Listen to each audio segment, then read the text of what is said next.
ইকরা আগে থেকেই সন্দেহ করতো, বাট আলভি এটা প্রতিনিয়তই বলতো যে না আমরা just colleague. But recently Alvi এটা স্বীকার করছে ইকরার কাছে যে আমি তোমার প্রতি আমার ফিলিংস নাই, আমার সাথে তিথির রিলেশন আছে, অ্যান্ড আমি তোমার সাথে আছি শুধুমাত্র রিজিকের জন্য, ওদের বাচ্চার নাম তিথির সাথে।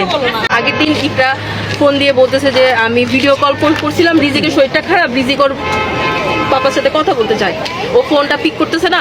তখন হচ্ছে ইকরা অনেক কান্নাকাটি করতেছিল যে ওই মেয়ের সাথে আসছে, আমি জানি ও কোন রুমে আছে, ডিলাক্স রুম সবই। বার্থডে তো ওই দিন আবার ওই মেয়ের বার্থডে ছিল, ওই মেয়ের বার্থডে সেলিব্রেট করার জন্য আলভিওকে নেপালে নিয়ে গেছে, অ্যান্ড ইকরা এগুলো সব জানে।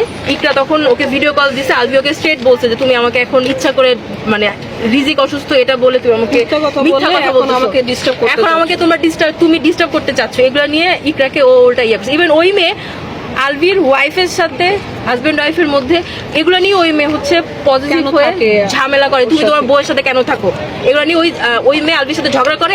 আলভি আবার ওইটার স্ক্রিনশটও আছে, ইকরার ফোনে সবকিছু স্ক্রিনশট আছে, ও আমাদেরকে গ্রুপে অনেক সময় স্ক্রিনশট পাঠিয়েছে, দেখ ওরা এই করতেছে সবকিছু, ইচ এন্ড এভরিথিং।